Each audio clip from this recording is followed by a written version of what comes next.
All right. Well, welcome everybody to a very special edition of Inside College Soccer.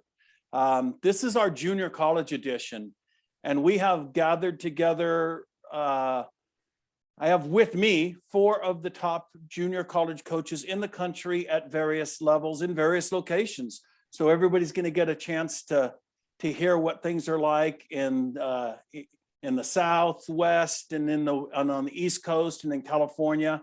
And I'm excited about this one. So I'm your host today, Don Williams. Obviously I work for Sports Recruiting USA, and I coached in junior college for 10 of my 22 years coaching. My last gig was at Feather River College in California. We operate under the NCAA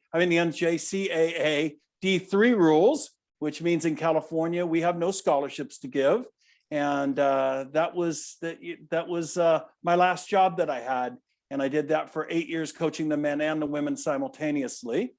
And today with me, I've got some other coaches. So I'm going to let you guys each introduce yourself, because there's 4 of you. I'm going to start with you, Pepe, if you don't mind. Why don't you introduce yourself? Give us a quick idea of your background, and yeah. Yeah, my name's Pepe Aragon. I coach at Herkimer College and just completed my 24th season as the head coach at Herkimer. I'm the current president of the NJCA Men's Soccer Coaches Association and have been blessed to have won 7 national championships. And yeah, like I said, I can't believe it's my 24th season doing this. Absolutely love it. Yeah, Pepe, I first found about you because I was chasing you. That's how I first found out the name of Herkimer. Who's this Herkimer guy over there in New York? And on the men's side, I was always chasing, trying to catch you. I never was able, got to number 2 right behind you, but never were able to catch you. You've done an amazing job there. Thank you. Sal, how are you, man? Good. It's been so I'm the head women's coach at Monroe Community College in Rochester, New York. I'm on the East Coast with Pep. I was actually, I remember when Pepe got the job at as the head coach, I was the assistant at Genesee Community College on the men's side.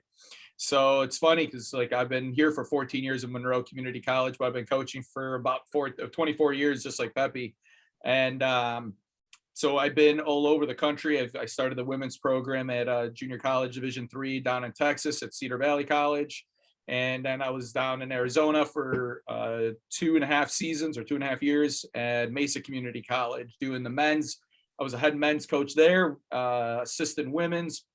In Texas, I was a head women's coach, and I've been here for 14 years.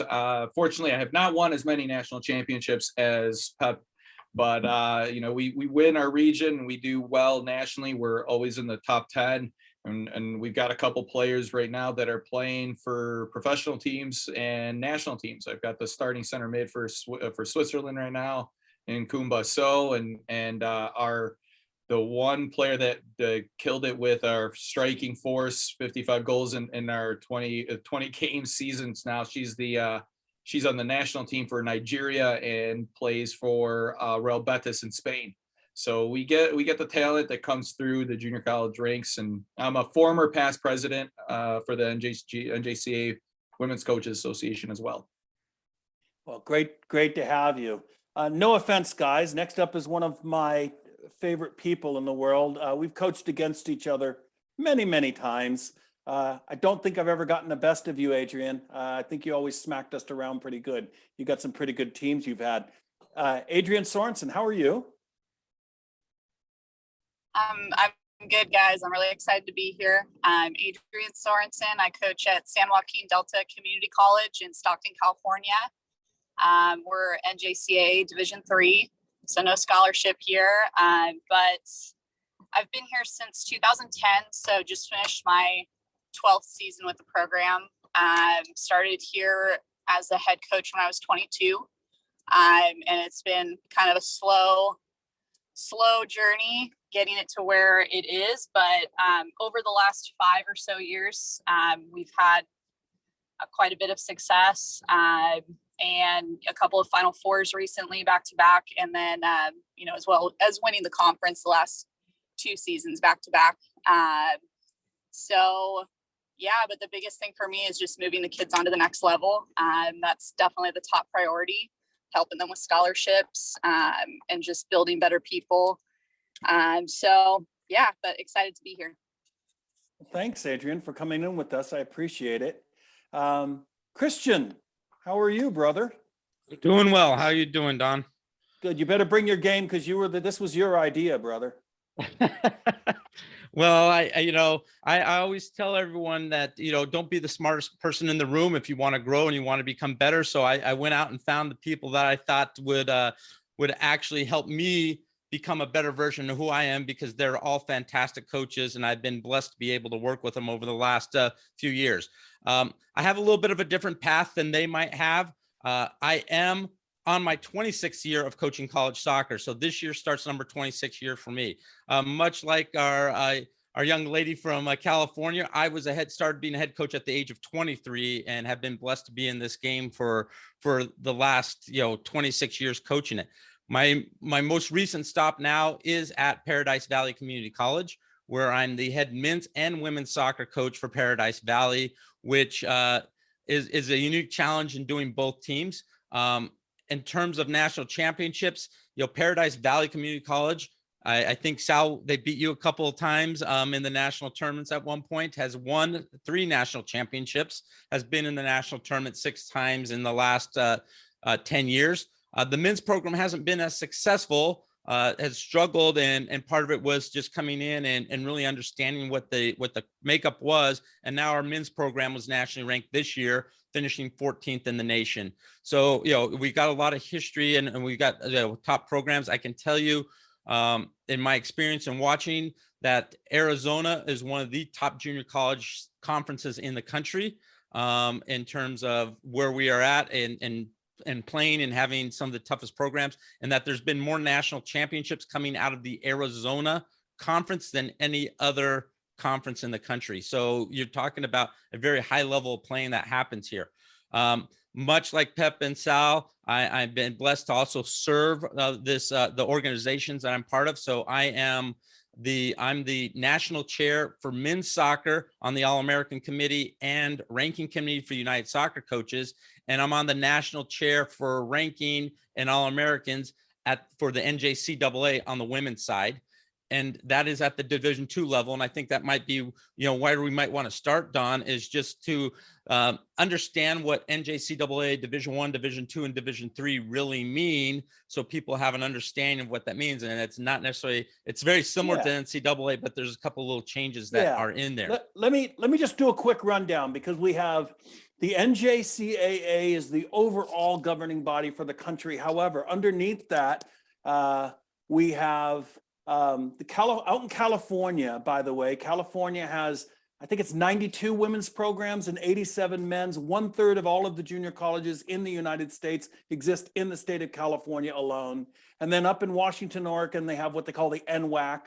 And in California, they're all operating under the Division III rules, which means no scholarships. Now, Division II is an old division that got brought back a couple of years ago. And Division II in junior college means that they can basically pay your tuition and up to $250 in supplies, but they can't cover your housing and they can't cover your food. And Division I means basically they can cover it all if they want. And the most heavily funded programs in the country have up to, I think it's 24, right? 24 scholarships to give out. So, when I hear families talk about how unaffordable education is in this country, I just say ridiculous. Most junior colleges in this country, not all of them, there's a couple back east, I think Connecticut maybe, super expensive, but the rest of them, it's pretty dirt cheap. Out in California, if you're a California resident, it's less than $2,000 a year for tuition, about $1,700, something like that, to take full units that you need to graduate and get your 60 units and move on to be a junior. So it's very inexpensive. A lot of states are free. In California now, as well as Florida, and I think quite a few other states now, it's free. So very inexpensive way to go, folks. Anything that I missed there, guys, that anybody wants to jump in on? No, I think that, that sums it up. The biggest difference that with, like you said, Division II is a new division that is come forward in NJCAA, in that we as Division II schools can only offer the tuition and fees. And we have seen, I think to understand, we've actually seen a big change that's happening, that Division II junior college is going to be the largest division in junior college starting in 2023 with the reclassification that's happening with a number of schools. Yeah, I guess the only other thing is when we talk about national champions, this is where Adrienne and I start to bristle a little bit, because California doesn't play all of the rest of the country, and vice versa. Travel, look, it's a lot of money to travel and to hold on other events. And we've got a limited amount of times before all the weather hits everywhere in the country. So it's a mythical national ranking, so to speak, but generally pretty doggone accurate, pretty close. The coaches all get together around the country and they all talk about it, and they see each other's schedules, and every once in a while teams will meet up and travel. And it's a very competitive group, men's and women's, across the nation. So let's start with the myth that I hear that, well, look, my kid has good grades. They don't need to go to junior college, or junior college is beneath them. That kind of thought, like, ooh, junior college, the academics are substandard. And the way I always explained it to kids is, look, the first 2 years of any degree, whether it's Harvard, Stanford, or your local junior college, you're going to take English 101. You're going to take history. You're going to take math. And last I checked, the Allied powers still beat the Axis powers in World War II, whether it's at Stanford or whether it's at your local junior college. So getting those basic classes out of the way, that everybody's got to take a health class, and everybody's got to take a humanities class, and everybody's got to take history classes, and you got to there's some amazing professors at junior college, and I'm sure you guys got a couple of stories and a couple of things, but I know at my last junior college I had PhD graduates from Harvard teaching at the local junior college. So what do you have to say about that, Pepe, when you hear people talk about academics at junior college like they're substandard? Yeah, and here's the thing. You're right on the type of courses they take for the first 2 years. And when our guys move on, and we've sent them to ACC schools in the Big East and the Big Ten, and there's zero issues with those credits that are transferring onto those schools. Like the majority of their credits, if not all, transfer onto those type of schools. So I'm like, for example, right now I'm recruiting a kid who's top in his class and basically just didn't play for the right club. So he's a great player, but no one has seen him because he didn't have the money to pay for, how much some of these top clubs are. So really no one knows about him. And I'm bringing him in so that he can get 2 great years here and then get on to a scholarship to a Division I school, but it is talking his parents into the conversation you just said, that, yeah, the type of classes he's going to take are going to transfer on to the, those Division I, Division II schools with no issue. Yeah.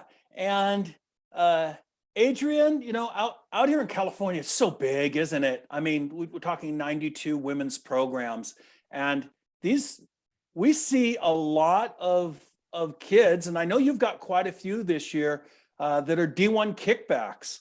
Why don't you describe to us what that means and how that works with credits and units and graduating, as well as some of the reasons maybe why kids are deciding that junior college wasn't such a bad idea after all.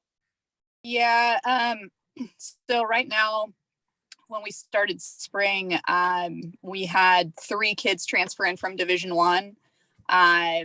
I think that the 4-year coaches are using the portal just as much as the kids are using the portal. They're pushing kids into the portal if something better is coming down the pipeline in their next class. And so I always, find it funny when I hear the 4-year coaches, Division I coaches, talking about how, the portal is just ruining the game, when I see the 4-year coaches using it just as much or more than the kids are using it. So yeah, I mean, I have 3 kids in right now that came to me from Division I schools. And so they're 4-2-4 transfers. So they come from a 4-year, they go to the 2-year, and then they're going back 4-year. To go back to Division I, they got to complete their associate's degree while they're here. But yeah, I mean, they come for all different reasons. Some of them are just, I'm finding, learning all the same lessons that I think every kid learns as a freshman, having a really up and down season oftentimes. I have had 2 kids from one division school in particular, kind of be told that something was going to happen if they played a certain number of minutes as a freshman. They both did that, and weren't kind of given what they were promised. So financially and life wise, they had to come back home. It's all the things that you hear, but I think that going the community college route or going back to a top JC can really, for a lot of these kids, it really gets their love for the game back. They're able to come and kind of, just reopen their recruiting, if that makes sense, rather than jump from one school to another school in the portal, and kind of be in that desperate situation and just trying to find any school that will take them out of the portal. They come here and it kind of gives them that opportunity to reopen, their recruiting. But yeah, I mean, we probably have 2-3 minimum Division I kids on our roster every year that bounce back from 4-year schools. I've had great experiences with those kids. I often hear like, well, they're bounce backs for a reason. And really set in a negative tone. And, I just kind of balk at that, because those kids, it's not even necessarily just about, they're talented players and athletes, but more than that, they've had these experiences that are really, shaping them and could lead them, one of 2 directions. And I think that they're awesome to have. Their perspective really carries through to the full group. They really appreciate what they have here, very much so. And I think they have a really positive impact overall on our group. It's not to say that they don't have any issues, but, I've had great experiences with those kids overall. Yeah, no, and they're able to transfer their academics over and then complete their units and then transfer out and be right on track to have 2 more years of eligibility at whatever next level is the right fit for them, right? I think, I don't know, Sal, you've probably experienced some of this too, but I think these kids have a certain dreamlike concept of what Division I is going to be. And then they get, smacked around a little bit. It's not easy for an 18-year-old to move away from home and then suddenly be thrown in with a bunch of adult men or women that have been away from home for 3 or 4 years. And I think it can be overwhelming. What do you think, Sal? Yeah, I'm going to piggyback on what Adrienne and Pepe said. So I'm an academic advisor here for our school. So I deal with the student athletes, and the classes is what Pepe exactly said. We have very little issues of our classes transferring, because as you said, the first 2 years are the basic core courses. Doesn't matter if it's English 101 here or at Harvard, it's going to be the same English 101 class. So what we have found is what you're saying is, I get those bounce back kids from Division I, or Division II, that like Adrienne said, and they go to those Division I schools. They think they've got this image of Division I, and it's not what they want. It's not the right fit for them. They just went because of the prestige of it's Division I. I'm going to go play Division I, and that all of a sudden they realize it's not what it's cracked up to be, or it wasn't the right school, wasn't the right fit. I read a post that you had put about the right fit, for the school, if it's just the location, the program, the school, and then they come back to us, and after a year here, they're like, I don't know why I didn't come to junior college first. Right. Because we open up so many more doors And we get looked at by, at least our program, and I know like Pepe's program and where we are as coaches, we have a lot of connections. We've been around the game for 20 plus odd years, so we have all these connections. We know the player's personality because we get to know them, and that I want to say individual basis, and we get to know our kids. So they come here and they're like, that wasn't the right fit, and they feel so much more comfortable here, and then we find them a school that's similar to the way we do things. So I think that's the biggest thing that I've noticed is they go and they may go blindly just on the prestige of Division I, and not really thinking about it like, well, I'm playing Division I. What Division I are you playing at first? Where are they located? What, like, are you still, I've got a scholarship, where I love the student athletes that say, well, I got a scholarship. How much is it? Or how much are you still paying? Well, I'm still paying $35,000 to go to school. Well, it's not really a scholarship. You can cut that. I can come here for less than half of that, and you'll play good soccer. You'll get good looks and probably get a better scholarship after you leave here. So that's kind of what I've seen in the junior college. Or the academic side, again, I agree with Pep, is we get, the classes are the same. And I think for us, it's changed. Like when I first started, we were going for, I would like to say, the not so smart kids, because we're like, oh, okay, you got the GPA, and we're talking 15 plus years ago. Now I think that it's, at least on the women's side, they're a little smarter. They're like, I can spend $5,000 and go to school at a JUCO, or come here Monroe, or $20,000 and go to the 4-year. I'll go the first 2 years. I'll spend $10,000. It's better than 40 for the first 2 years. I save money that way. So we're getting the smarter kids anyways. Now that I say the past 6-7 years, it's turned to that. The smarter kids now are really being smart about their choices financially and academically. So that's what I've noticed here. Yeah, no, it's true. And even on the men's side, I know when my first junior college gig was probably 20 years ago. And I do remember hearing coaches saying, yeah, I'm just going to look for rosters of kids that don't have any good grades, and those are the ones I'm going to go after, instead of presenting an option to families.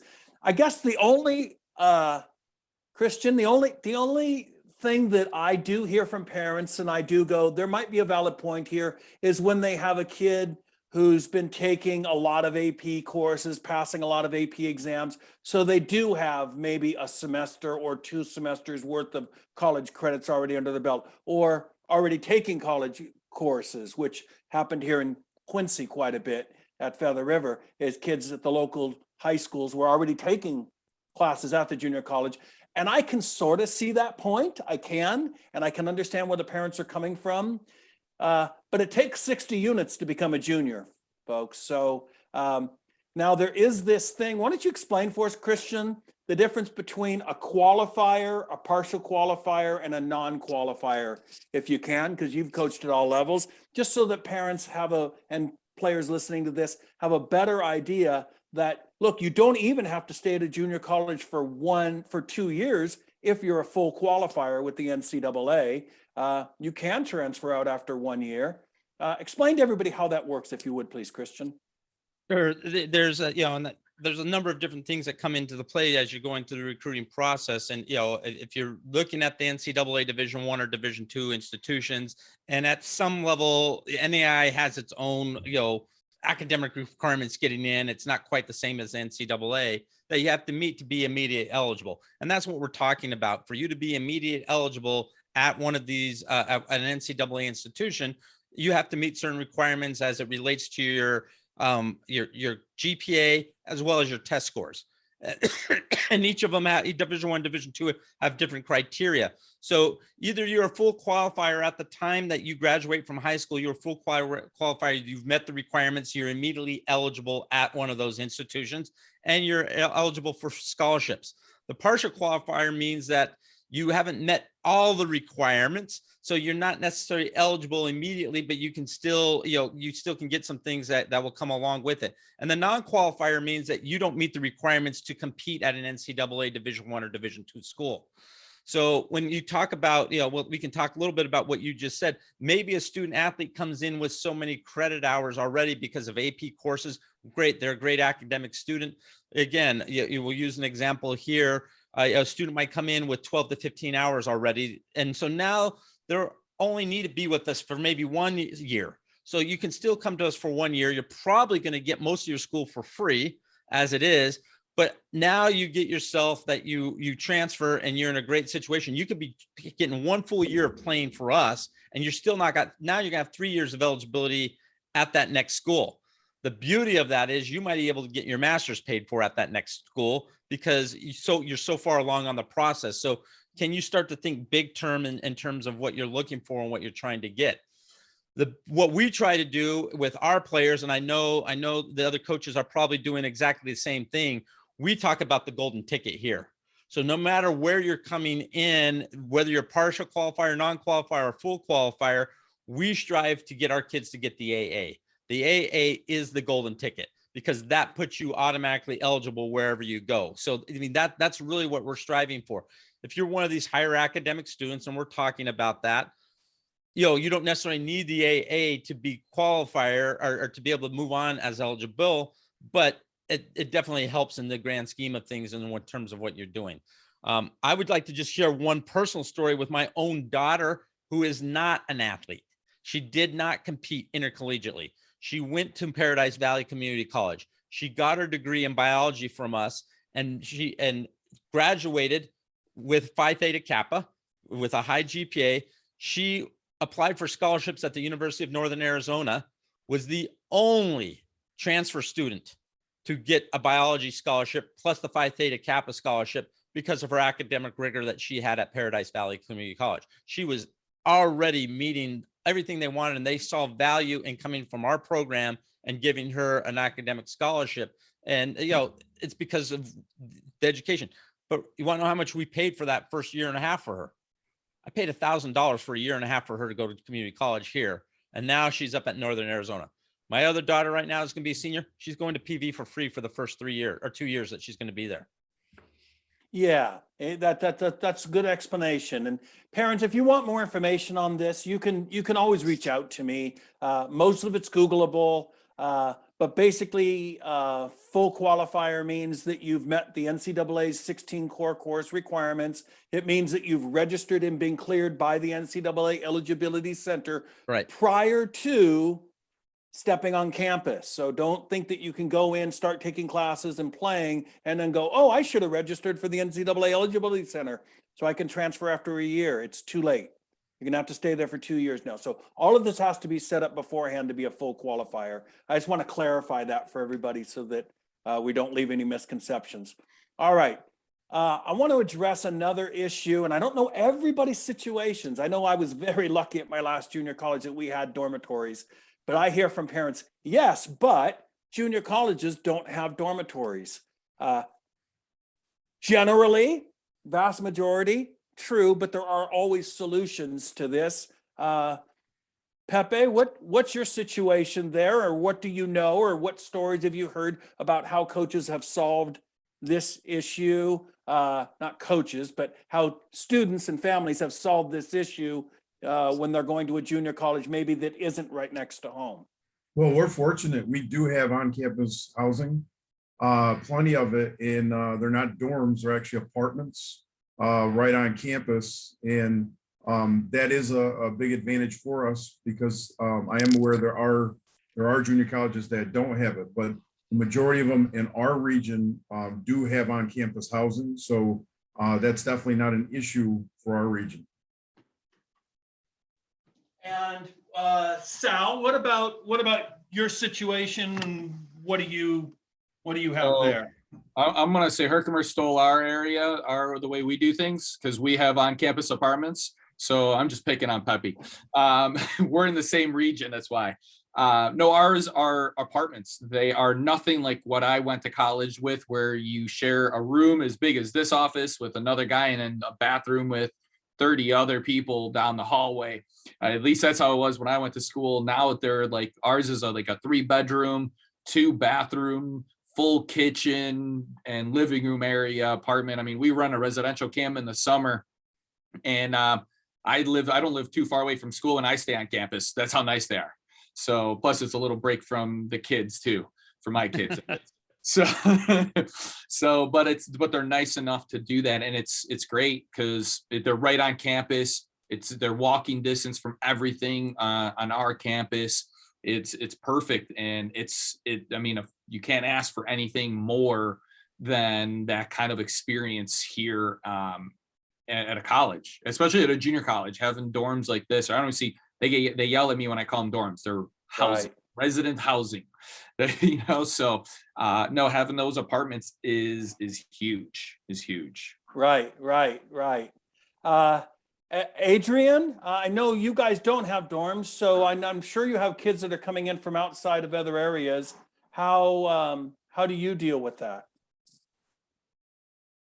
Yeah, so we're not able to arrange housing. But I mean, near campus, there's apartments, and they're really affordable. And I know that we have kids that share a bedroom, share with teammates or teammates from other teams.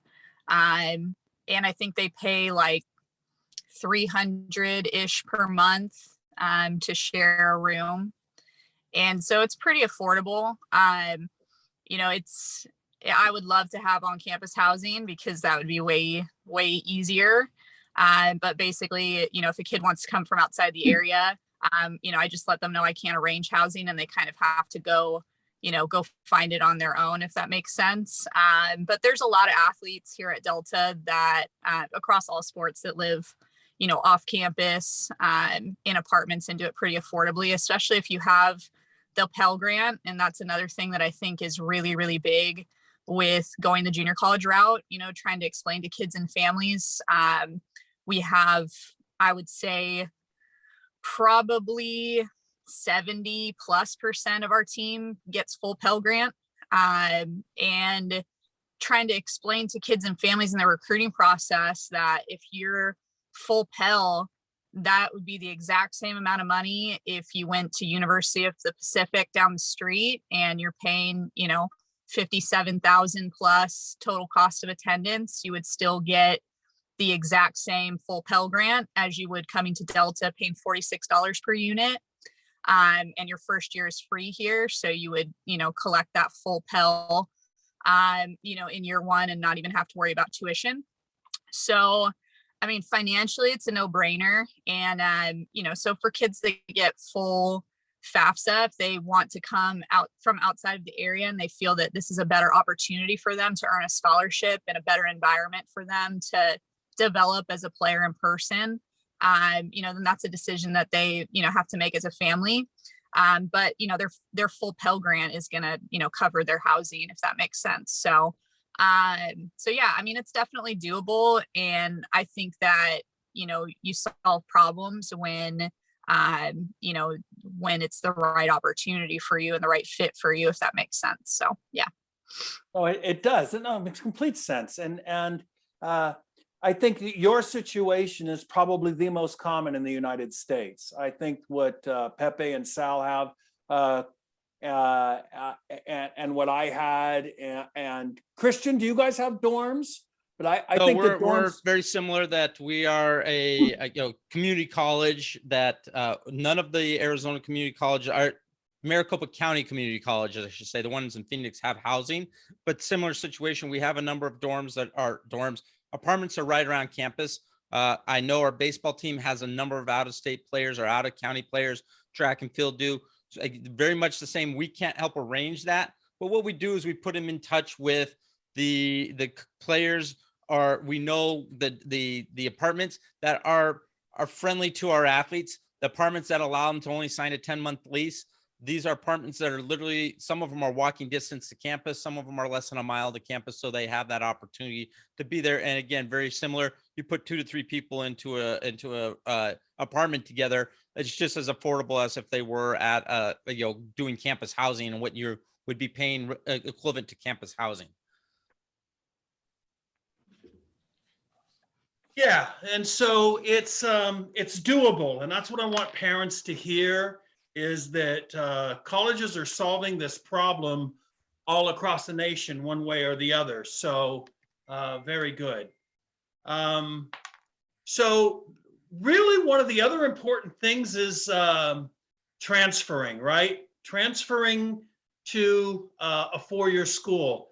Pepe, why don't you talk about, some of the situations maybe that you've come across? Maybe give us a couple of examples about how you've been able to help some kids move on to that four-year level.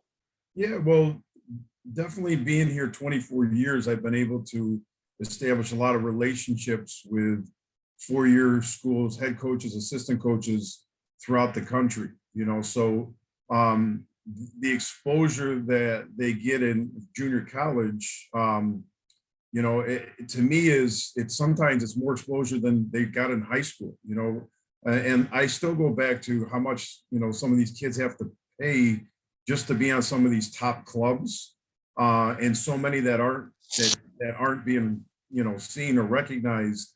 And we're actually starting to come across more of those. So instead of paying all that money for those top clubs, and I'll just use Herkimer example, they come into Herkimer for 2 years, which is very affordable, and then they get great scholarships to move on to great universities. We send players on to Syracuse University and St. John's and UConn and, all over throughout the country. So the opportunities for these kids to get that exposure, sometimes I think it's better at junior college, so I was a junior college player myself. I didn't have the grades coming out of high school. I went 2 years to Herkimer. I matured academically, I matured socially, and then got a scholarship to Bowling Green State University out in Ohio. That's, and talk about maturing there, it's that Bowling Green was 22,000 students there. My first class that I went into was a nutrition class, and there was 300 students in the class. As a freshman, I don't know if I would have been able to handle that, where, they didn't take attendance. They, you really didn't talk to the professor.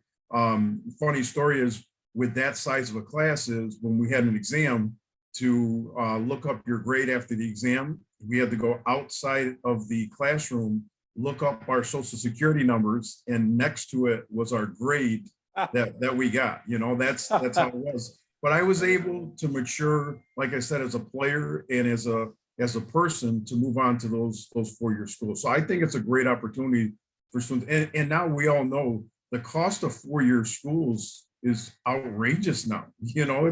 We're talking now, we're getting into 50, 60, 70, some $80,000 a year. So Sal brought up the point, yeah, you got a half ride to an $80,000 a year school, but you're still paying $40,000, so I think that can help us out in the junior college route as too, is, the price of the four-year schools, saving some money on the first 2 years, and then moving on to their four-year schools. Because a lot of those students too, they go to their four-year school, you switch your major, there's an extra semester that you're going to be paying for. Yeah. Sal, I know you're going to have to step away in a minute because you've got a camp running right now, and they're probably screaming for you saying, we need you. But what I wanted to let you be able to kind of wrap up a little bit and maybe talk about that same idea of transferring, if you've got anything you wanted to add to that. I mean, no, same thing as Pepe said, we get those players that, and, as I stated before, they'll transfer in, or I kind of laugh at even parents when they're like, well, they were going D1. And I think it's more for the parents' sake that their kid, that they can say their kid's going D1. It doesn't matter if it's a guy or girl, rather than looking at the program that they're going to is just more of the status quo type of thing. And now being through the process and being part of the process, I get it. I'm like, I understand what they're saying, but at the same time, it's like, look at all the facts. There's a lot of programs like Herkimer, ourselves, even at Paradise Valley, where they have that history. They've got the history of sending their players to a four-year school, and not just any four-year school. If it's a top Power 5 conference, or if it's one of the top D2 schools, that's what I think they need to look at, and look at the bigger picture. I think for us, we open up a lot of doors, and as Pep said, throughout the years, we've met a lot of coaches, and it's interesting enough, and I'm sure this happens to the coaches on this call as well, is that because they know us and they know the players we develop, they'll call us and say, hey, I need a center mid. What do you have? And just with our recommendation, we can start the conversation, and then they'll want video and all that. So, I mean, those are the things that I think work in our favor with the connections we have, how we push our players on. And it's interestingly enough that a lot of people don't know that about junior college, that we do help our players go on to bigger and better things. You know, as I said, I know Pep's got a bunch of players that's played in the MLS and national teams. And so have I on the women's side.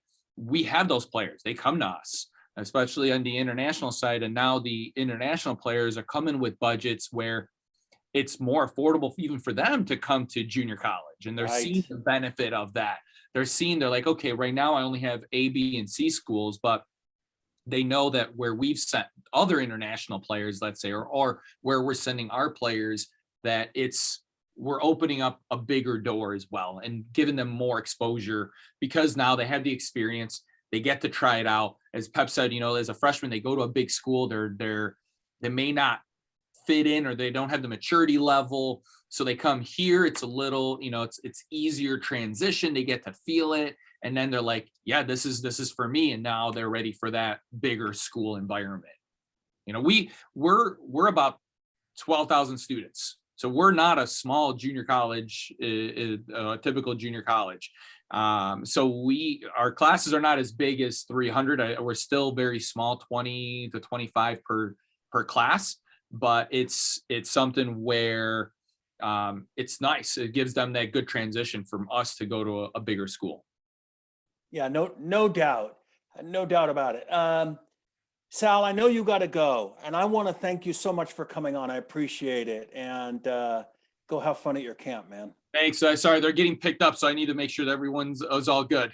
So I love it. Guys, thanks for joining us. Much appreciated. Yeah, so, you know, I want everybody to understand, all the parents and kids that are listening to this, to understand that if they come into a junior college and if they perform, if they do well in the soccer end, and if they're coachable, if we really, you know, if they get along with the other kids and they get along with everybody, and they get at least a 3.5 GPA, which means, look, you don't have to be perfect. It doesn't have to be all 4.0s, and you can get the occasional C. But if you can average a 3.5, the commodity now that player is when they're pushing onto a four-year school is very valuable to four-year coaches. I've had kids I had a girl go to Florida State one year. I've had kids go to Penn State and UMass and Lipscomb. You guys can all name, you've heard some of the big schools out there, folks, that some of these coaches have been able to help players move on to. Why?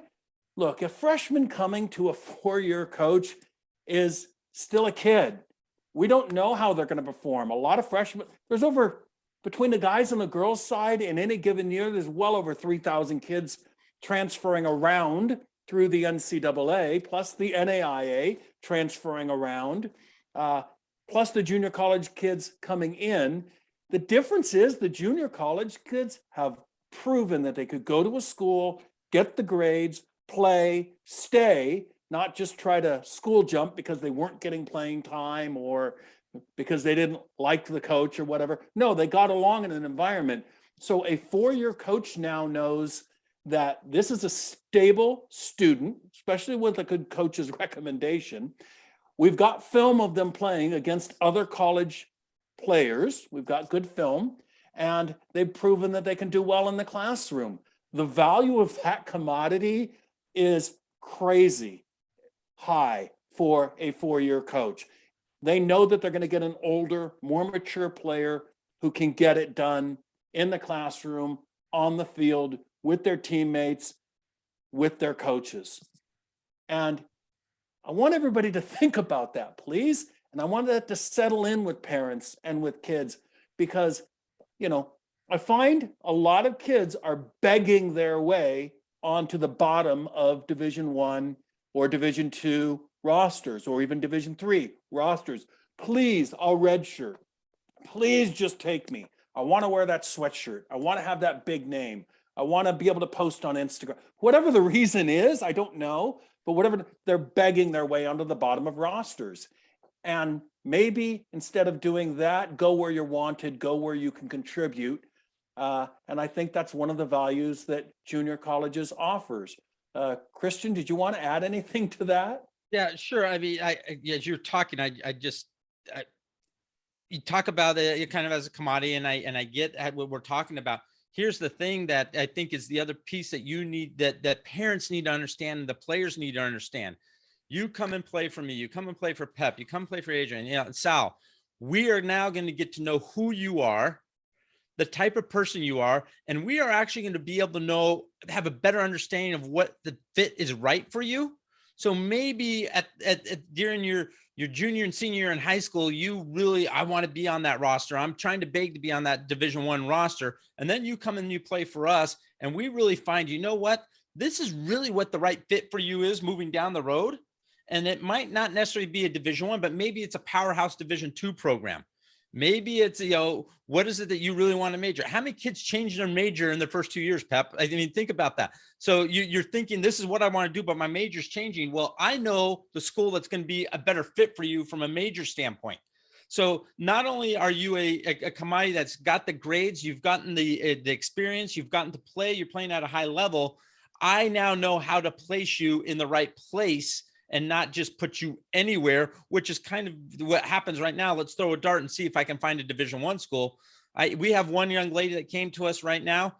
I was actually wanting to try to get her on here, but it didn't work out. But she actually decided she was being courted by Division I. She thought she wanted Division I. COVID hits us. Long story short, she ends up playing for us. And because, we're local, mom wasn't sure what was happening with all the COVID stuff. Now this young lady was a first team All-American, playing the first year with us. I already have 4 top 10 division schools wanting to talk to her, and we're setting up those conversations. She's coming back to play for us, but she's already set the table for her just because of doing the right thing and coming to us. But my discussions and sitting down with her about what she really wants and what she really understands, and talking to her about what I've seen, she says, Coach, I don't want to play Division I anymore. Now that she's been exposed to other options, she's seeing, hey, a Division II school where the balance. Division II is based on the idea of balance. That's their motto, right? Division II's motto is the balance. They're literally, she's looking at, and we're talking top 10 Division II programs that can compete anywhere. So, I think that's part of what you're saying is it's just not honing everything. It's also having a mentor or a guide that knows the market. As I say, I tell everybody, I've got connections from the East Coast to the West Coast, from the Canadian border to the Gulf of Mexico. And if players really wanted to go to the UK, I could probably get them to the UK also in some type of program. So it's really not just about honing yourself and developing yourself. It's also having someone that wants to help you get to the next level, and which is the right level and the right fit for you. Yeah, I love it. Okay, guys, we're going to wrap this thing up, but I want to just go right around. Adrienne, I'm going to start with you. If there's anything you want to add to this, please jump in. And then you are on social media. And I know that one of the reasons why I wanted all you guys on is I know that parents have questions about this process, that you're happy to answer questions and you're happy to jump in because you guys are all in this for the right reasons, and that's for the kids. Adrienne? Yeah. Go ahead. Yeah. I would say for me, I think the coolest part about going the junior college route and going the junior college route, and then also like being a junior college coach, I think it's the most pure level, really. I mean, soccer in this country is very, very much pay to play. I mean, at the Division III junior colleges, we don't have scholarship money. So, oftentimes once kids get to Division I, Division II, NAI, then the pay to play kind of reverses, but it's the same song, different verse, right? It's still pay to play, just in a different way. And, it's very transactional. I don't feel that here. I don't think that the junior college level is transactional. It's the opposite. And it's the most pure way, I think, for a kid to come in and really earn a scholarship. You're obviously betting on yourself going to a community college, and you're also betting on your coaching staff. But, truly these kids come in and it's about self-development. it's about focusing on themselves as a player, as a person, as a student, and they have that environment with people that truly care about them. The other side of it too is, I'm a full-time tenured faculty member. I'm not going to lose my job if we had a bad season. So the pressure that is on some of these Division I, Division II coaches, that are in a contract year, I think leads people to do things that maybe they wouldn't normally do. Right. And way that they wouldn't normally act. I don't think it's right, but also that's a pressure that I don't experience here. The pressure that I experience here is because I'm very competitive and I want to be the best at everything that I do. And I want my players to be the best, at everything that they do. But that's self-imposed pressure. And so, like I said, I think it's just a very much more of a pure, level and pure relationships that are like truly based on the foundation of, like, for me, loving my players, caring about them and wanting them to transfer, find the right fit and be great, and strong women in their lives. So, I think for me, that's why I do it. I really want to develop strong women. And so I would definitely say, as a parent, look for an environment where that fits, what you're looking for your child to, experience for 2 years or for 4 years. I think it's really important. So, but yeah, I'm happy to answer any questions. My DMs are open on Twitter. And yeah, I'm happy to be a resource for parents and athletes. Thanks, Adrienne. Appreciate it. I really appreciate you coming on. Thanks for having me on, Don. No, absolutely. Christian, I'll let you kind of wrap up your end of it. Yeah. So again, I'm here to answer any questions, to speak. I actually ran into Don at the convention, said, Don, we really need to talk about the junior college. I've got some colleagues that and everything. Let's bring them all together and let's talk about and dispel some of these myths as it relates to the junior college recruiting. The coaches here have been in the junior college ranks for a majority of their career. As I said, most of my career is at 4-year and now at the junior college. And I'm really seeing the value of what the junior college is. And I love the way that Adrienne, put it in terms of this is the most pure form. And, she says it's, other programs it's more like transactional. Junior college soccer is transformational. It truly is transformational because we're at a point with these young men and women that they are really trying to find who they are. And at the junior college level, they're not going to get lost in the shuffle. They're not going to get lost in the numbers. We are truly here to help them. Our number one core value where I'm at is a pathway to progress. We want to understand where you're at, where you want to go, and give you a clear pathway for that to happen. And that's not happening when you're a junior and senior high school because you don't even know what that looks like yet. So I think that's, to go beyond being not transactional, let's really shape it. It is transformational. And so we really want to help that transformation happen. From parents, I am, Paradise Valley Community College. We have a Facebook page. You can come there and reach out to me, or can reach out to me on Facebook with even at Christian Devries. I am really, really active on Don's group. If that's where you want to ask a question, tag me on there. Don's tag me as an expert within their group. I will be glad to answer any questions as it relates to junior college, actually to recruiting and understanding what the 4-year world is versus the 2-year world and how that works. You can reach out to me that way on Instagram.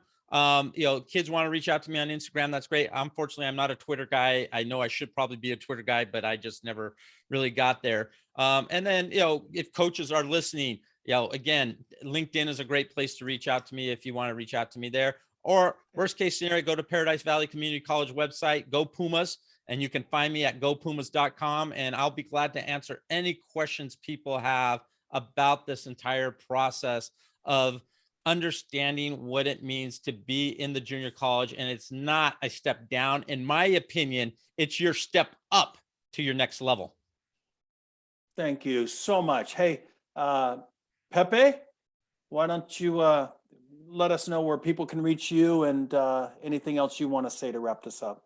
Yeah, I'm on Twitter, Facebook, Instagram. So again, I'd be open for any questions. Adrienne put it spot on when she used the word pure coaching. And I'm in the same position too, where I'm full-time faculty here, where our livelihood doesn't depend on our records, and which I think leads to better relationships with your players. When you're at a Division I, Division II school, and your livelihood does depend on your record, I think it leads to more of a business type of relationship. For us, we're able to, because we don't have that pressure. And like Adrienne said, it is self-imposed because we're so competitive.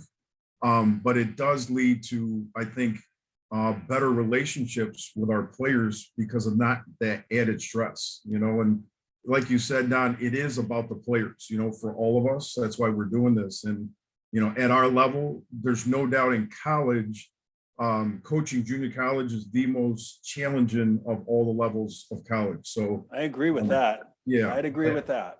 So I'm right on there with Adrienne's comments and Christian's comments on that. Appreciate it. And Sal was able to pop right back.